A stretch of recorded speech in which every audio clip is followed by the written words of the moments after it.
Europe 1, 16h, 18h. On marche sur la tête. Cyril Hanouna.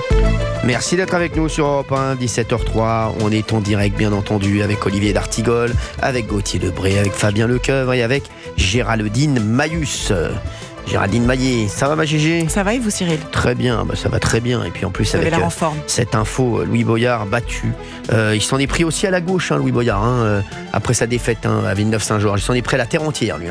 C'est de la faute de tout le monde, sauf de eux en fait. Exactement.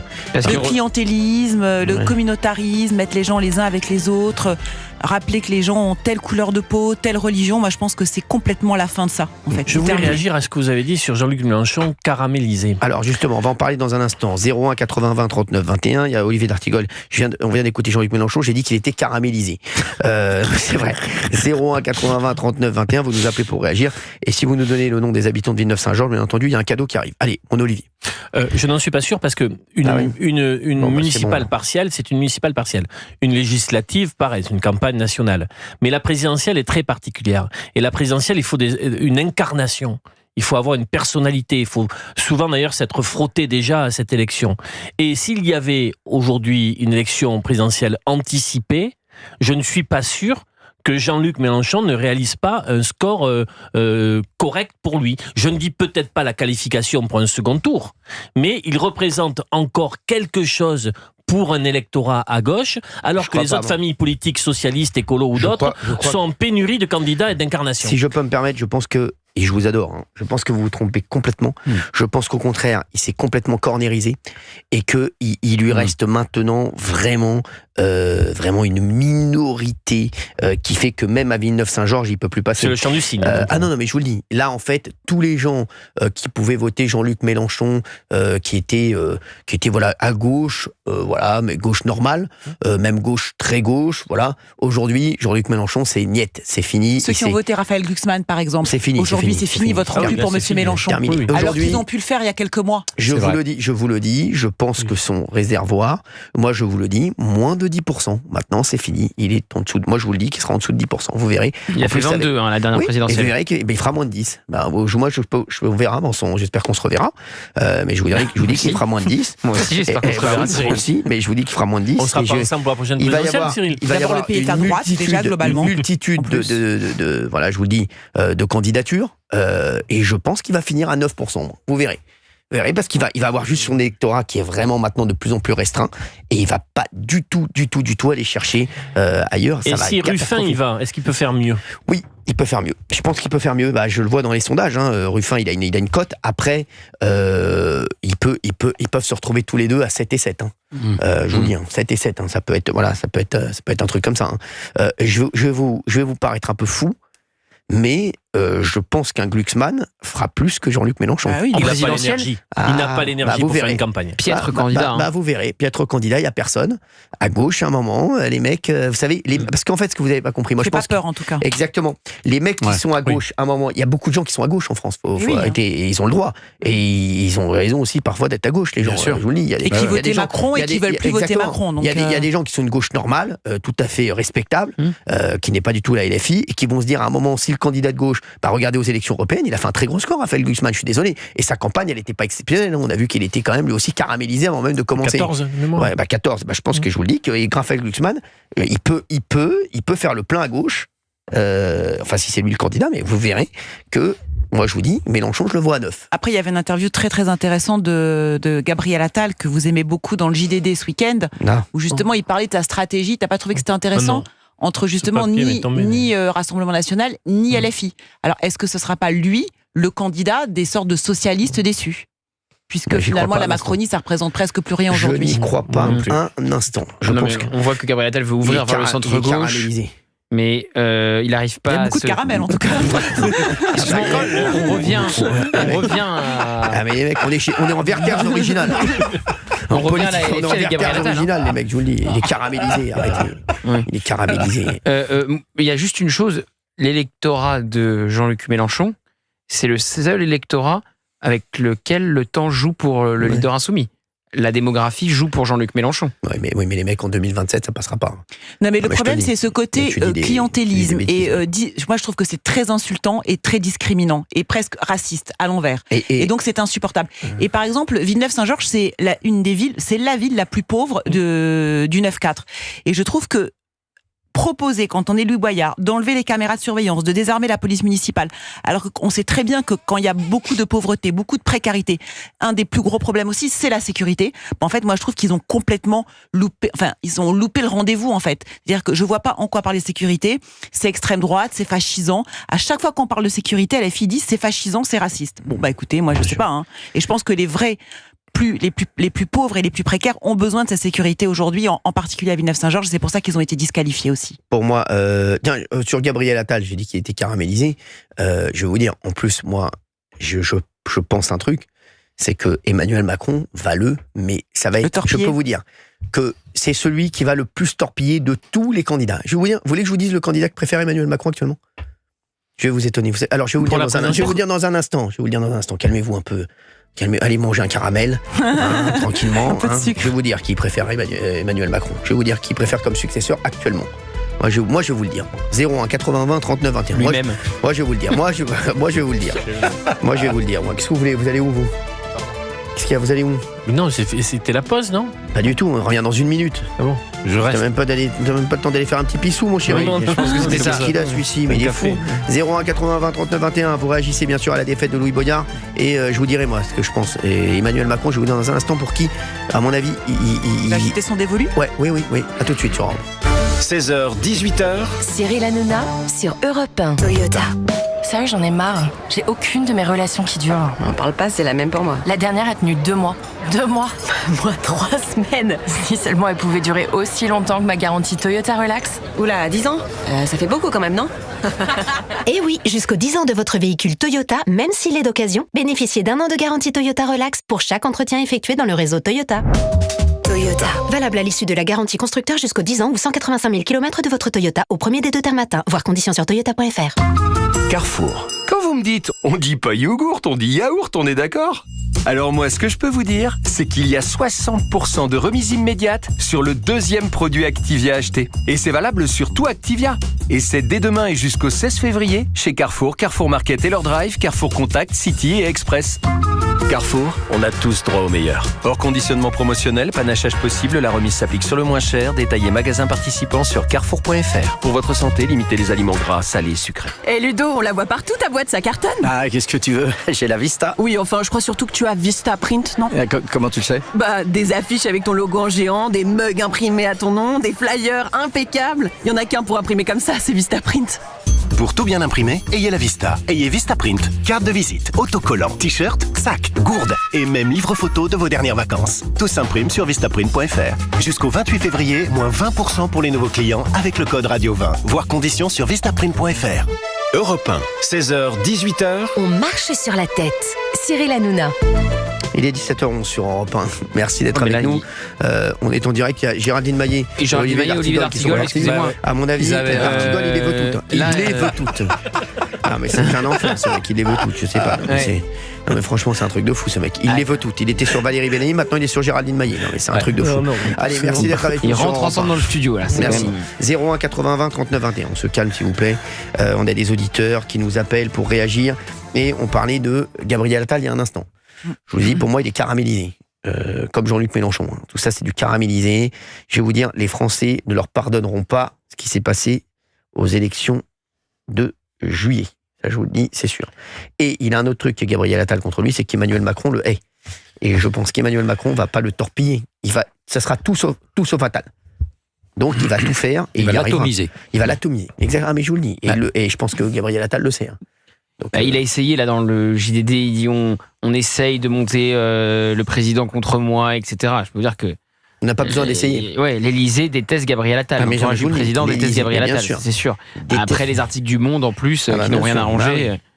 Non, mais c'est... Après, vous dites que les Français détestent Emmanuel Macron, donc est-ce que les gens suivront Emmanuel Macron ? Si jamais il veut torpiller Attal... on dit pas ça. Il va lui sortir des bails, tu crois quoi ?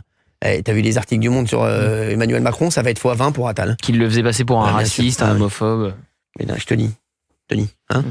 Ah oui, donc vous allez voir. Dans Édouard Philippe, toujours pas, alors vous, Cyril ? Édouard, qui ça? Édouard Philippe. J'adore Édouard Philippe, mais pour moi, c'est une commode. Excusez-moi. Non, mais franchement, excusez-moi. Moi, j'y crois. Mais Édouard Philippe. Si Édouard Philippe est élu, je prends une de mes cojones et je la mets là. Il va falloir en avoir plusieurs parce que là, ça fait déjà. Pour l'instant, je perds pas une fois. Donc pour l'instant, j'ai toutes sur moi. Je peux vous dire, Édouard Philippe. Non, mais Édouard Philippe. Je vais vous dire, le candidat d'Emmanuel Macron, il a un énorme coup de cœur. Et je vous le dis, source sûre, pour Bruno Retailleau. Il n'a pas d'action candidat, mais il aime beaucoup. Il a plus confiance en Bruno Retailleau, qui n'était pas de son camp, que dans des mecs qui étaient dans son camp. Il a même dit, il aurait même eu cette phrase, qu'il faut prendre avec des pincettes. Si j'avais eu un Retailleau dans mon équipe, ça se serait peut-être pas passé comme ça. C'est gentil pour Monsieur Darmanin. Non, c'est par rapport à 2017. S'il avait eu dès le début. Bah oui, c'est ça. Bah oui. Mais il y aurait eu un dîner à l'Élysée avec le président, le Cornu et Retailleau. Il y a eu. Il y a eu. Alors là. Oui, non, mais il y a une proximité idéologique entre les ministres régaliens, même Darmanin. Alors après, je pense que il y a une bataille des communicants entre Darmanin et Retailleau. Mais ils s'aiment bien. Voilà, qui va faire telle une, qui va faire tel média. Je sais par exemple que ça a fait jaser quand ils ont vu, en l'espace de 24 heures, Retailleau chez Cyril Hanouna et Darmanin chez Pascal Praud. Ils se sont dit, les deux cabinets, ils essayent de nous copier. Vous savez, chacun dit, comme par hasard, il fait Hanouna et donc Darmanin va faire Praud. Et chez Darmanin, on dit, comme par hasard, il est chez Hanouna, alors voilà. Il y a une bataille chez les communicants. On s'est posé la question. Il y a une bataille chez les communicants. Il y a un ami proche qui me dit, Retailleau sera le Chirac de Mitterrand. Qu'est-ce que vous en pensez? Ça. Retailleau sera le Chirac. Ça veut dire que Mitterrand, en quittant l'Élysée, a désigné ne voulait pas un successeur venant de sa famille politique. C'est souvent le cas d'ailleurs. Et il avait torpillé les Jospin, les Rocard, pour qu'il n'y ait pas de successeur. Effectivement. Et il avait dit concernant l'arrivée au pouvoir de Chirac à l'Élysée, ça va être rigolo. Je me souviens de cette phrase-là. C'est certain que Emmanuel Macron, il torpillera Édouard Philippe, Gabriel Attal d'une façon ou d'une autre. C'est pas forcément en faisant fuiter quoi que ce soit, mais il peut faire des petites phrases assassines, vous savez. Micro ouvert, quelques mois avant la présidentielle prochaine. En tout cas, ce qu'il y a de très intéressant à suivre dans la prochaine période, c'est l'évolution de la relation Retailleau-Wauquiez. Bien sûr, exactement. Là, que va-t-il se passer? Ça va déménager. Et ça va se régler quand? Qu'est-ce qui va se passer? Mais ça va mal se passer. Ça peut pas bien se passer quand il y a qu'un seul fauteuil. Ça peut pas bien se passer. Surtout que Laurent Wauquiez dit partout, c'est moi le candidat naturel. Donc la question, c'est est-ce que Retailleau va avoir l'audace de se lancer dans une campagne interne pour prendre le parti des Républicains? Vous savez d'où vient cette formule? Laurent Wauquiez est le candidat naturel. Et Ciotti. C'est Ciotti seul. Ciotti. Pas mal. Et alors maintenant, les deux hommes se détestent, Ciotti, Wauquiez. Donc c'est pas fort, non, ça va pas faire. Après, pour le moment, il a un déficit de notoriété quand même, Laurent Wauquiez. Est-ce que 2 ans, ça suffit? Oui. Oui, mais pour moi, c'est très marquant que la candidate de Boulogne, sur son affiche, elle mette soutenue par Bruno Retailleau. Oui, en photo. Elle met pas soutenue par Laurent Wauquiez ou par les chefs du parti que sont Bellamy aujourd'hui par intérim ou Annie Genevard. Non, elle met soutenue par Bruno Retailleau. Donc aujourd'hui, tout le monde le dit, la figure montante des Républicains, c'est Bruno Retailleau. Mais avant la bataille externe, il va falloir régler la bataille interne pour savoir s'il sera candidat naturel. Parce que une primaire, comme le veut David Lisnard, ça vous écrabouille, ça vous salit, tout le monde se tire dessus, alors qu'après vous devez tous vous rassembler pour la présidentielle. Donc il faut que le chef soit désigné naturellement. Et ça va pas être simple. Et ce sera pas Lisnard, parce qu'à Boulogne, il a vraiment pas réussi à percer avec sa candidate. À Boulogne? Ouais. Ah oui, c'est vrai que t'as raison. Oui. T'as raison. C'est vrai qu'il y avait une multitude de candidats à Boulogne. Il est arrivé 6e et il a vraiment fait un tout petit score. Allez, on va parler de Louis Boyard. Est-ce qu'on a notre envoyé spécial à Villeneuve-Saint-Georges? Merci. Il arrive, il est d'accord, il bouge beaucoup. Il move, comme on dit. On a Anthony en ligne avec nous, Anthony de Belgique, tiens, justement, qui voudrait réagir à l'échec de Louis Boyard. Bonjour Cyril, bonjour toute l'équipe. Bonjour, merci d'être avec nous, Anthony. Bonjour, et surtout Cyril, pour répondre à votre question concernant les habitants de Villeneuve-Saint-Georges, ce sont les Villeneuvois évidemment. Bien sûr, très bonne réponse. Bonjour à tous ceux-là aussi. Et ça gagne un cadeau, ça gagne un cadeau. C'est formidable. Ça part, voilà, il y aura un cadeau pour vous. Ça déjà Anthony, ça c'est sûr. Vous voulez réagir quand même en Belgique, vous avez suivi l'élection de Villeneuve-Saint-Georges? Ah mais ça a été une darka hier soir, Cyril. Vous n'imaginez pas ce que ça a été. J'adore. On a commencé avec l'apéro, avec des chips, des cacahuètes, des tapas, pour enchaîner ensuite avec les pizzas. Et alors, je vous dis pas, quand les résultats sont tombés, là, qu'on a vu la débandade pour Boyard, on a sabré le champagne, et puis après, on est parti boire des coups, évidemment. Mais j'adore. On a profité. C'est magnifique. Mais c'est vrai, quoi, même vous-même en Belgique, vous suivez les défaites de Louis Boyard. Alors, je pense que dans une vie antérieure, j'ai dû être français, parce que je n'écoute que les médias français. Je n'écoute même plus... Je sais qu'on a un nouveau gouvernement en Belgique qui a prêté serment devant le roi ce matin. Oui. Mais je ne suis plus du tout ça. Je suis branché, moi, Europe 1, CNews. Je n'écoute que les actualités françaises. Et je suis vraiment passionné par cette politique française, parce que je pense que c'est juste terrible ce qui est en train d'arriver à la France. Et on sait très bien que ce qui arrive à la France maintenant ou dans les prochaines années va arriver chez nous aussi en Belgique. C'est inéluctable. C'est sûr. Merci en tout cas de nous écouter. Merci beaucoup, Anthony. Franchement, et vous venez, vous venez à Paris souvent. Vous venez à Paris ou en France? Eh bien, écoutez, j'ai un rêve, Cyril. J'ai un grand rêve. C'est quoi? C'est de venir vous voir à la télé. Ah ouais, c'est mon plus grand rêve et c'est quelque chose que je veux absolument pouvoir faire avant la fermeture de C8 parce que quand vous allez me voir, ça va devenir un cauchemar. Mais au moins je vous aurai vu, Cyril. Merci Anthony. On va caler ça. On va caler ça avec nos amis. C'est formidable. Si vous pouvez faire quelque chose, vous faites venir dans le public avec moi. Merci. Vous réaliserez mon rêve. Très bien. Merci Anthony. Je vous fais des gros bisous. On organise ça. Merci beaucoup Anthony. Merci Anthony. On a notre envoyé spécial à Villeneuve-Saint-Georges, Alexis de la Fléchère, qui est sur le terrain actuellement, qui se trouve à Villeneuve-Saint-Georges. Villeneuve-Saint-Georges qui est maintenant aujourd'hui la capitale du monde. Tous les yeux sont rivés vers Villeneuve-Saint-Georges. Bien entendu, il y a Mar-a-Lago et Villeneuve-Saint-Georges actuellement. Et nous sommes avec Alexis de la Fléchère sur Europe 1 en direct à 17h19. Bon, Alexis, rebonjour Alexis. Rebonjour Cyril, bonjour à tous. Il est excellent Alexis. Alors Alexis, vous vous trouvez où là à Villeneuve-Saint-Georges? Alors je suis redescendu un petit peu, j'étais sur les hauteurs de Villeneuve-Saint-Georges tout à l'heure. Là je suis un peu plus dans le centre, dans le centre un peu plus ancien, pas très loin de la mairie d'ailleurs. Et c'était la sortie des écoles et j'ai pu échanger il y a quelques instants avec un habitant qui habite Villeneuve-Saint-Georges depuis 1993. Et il voulait souligner notamment que Madame Niasme avait fait une très très bonne campagne. On peut l'écouter si vous voulez. Bien sûr, avec plaisir. Elle a fait une bonne campagne, il a fait un bon tractage et là je pense qu'elle avait une bonne équipe qui ont tourné autour de Villeneuve. Vous voyez la différence avec les autres. Et Monsieur Boyard, vous l'avez vu un peu? Non, pas du tout. Moi je ne l'ai pas vu, mais à ce qu'il paraît il était venu, Monsieur Mélenchon il était venu, mais finalement on ne l'a pas vu. Mais les gens ils ne sont pas bêtes de voter Boyard. Un gars de 24 ans, qu'est-ce qu'il va gérer une mairie qui est déjà en difficulté? C'est pas lui qui va l'expérience pour gérer tout ça. Donc les gens ils ont réfléchi, ils ont voté pour Christelle. Et puis après, il y a aussi ces Français issus de l'immigration qui vont quand même voter pour la droite parce que c'est sérieux. C'est sérieux, voilà. Moi, regardez, je suis d'origine indienne. Je suis né en Afrique. Mais voilà, quand on vote, on vote pour la droite. Excellent ce micro-trottoir. Et oui, très intéressant parce que justement, c'est ce qu'il me disait aussi ce monsieur, c'est que voilà, c'est une ville, moi je l'ai pu le constater, assez populaire et les gens ont décidé de ne pas voter pour Monsieur Boyard, voilà, tout simplement. Il y a 34% de gens qui ont décidé de voter pour la liste Boyard, malgré tout le contexte. Il faut peut-être essayer avant 18h de tomber sur l'un d'entre eux. Oui, j'en ai pas trouvé pour l'instant, mais je cherche. Ils se sont cachés. Je pense qu'ils sont partis. Je pense que c'est des mecs qui ont quitté. On va recompter. Ils ont quitté l'autoroute, comme disait Didier Barbelivien. C'est vrai. On essaie de vous reprendre avant la fin de l'émission, quand même, Alexis.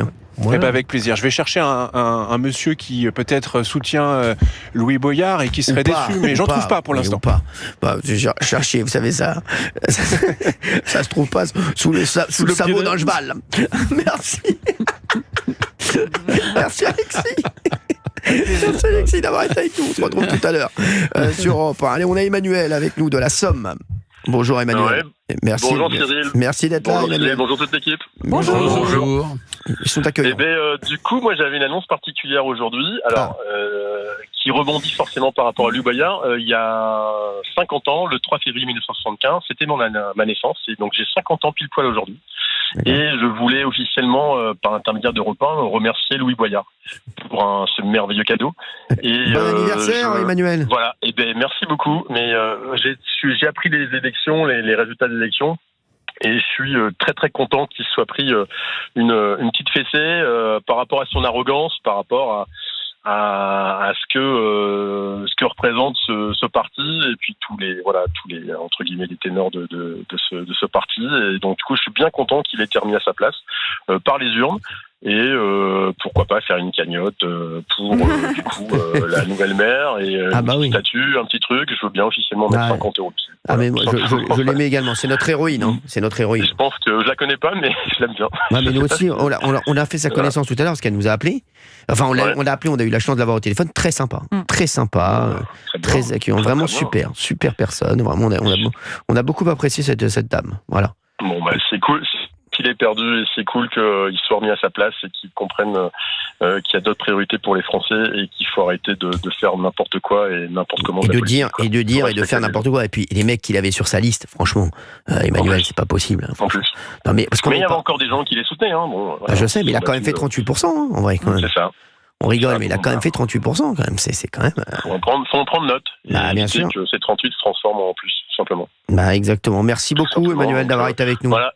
Et puis merci à chaque fois à votre émission, à tous vos chroniqueurs, que ce soit à la télé, sur TPMP ou Europe 1. Merci Emmanuel. Très très fin comme analyse, vous êtes entouré des très très bons, donc merci à vous et merci encore à Louis quoi. Voilà. Merci à Louis, Louis.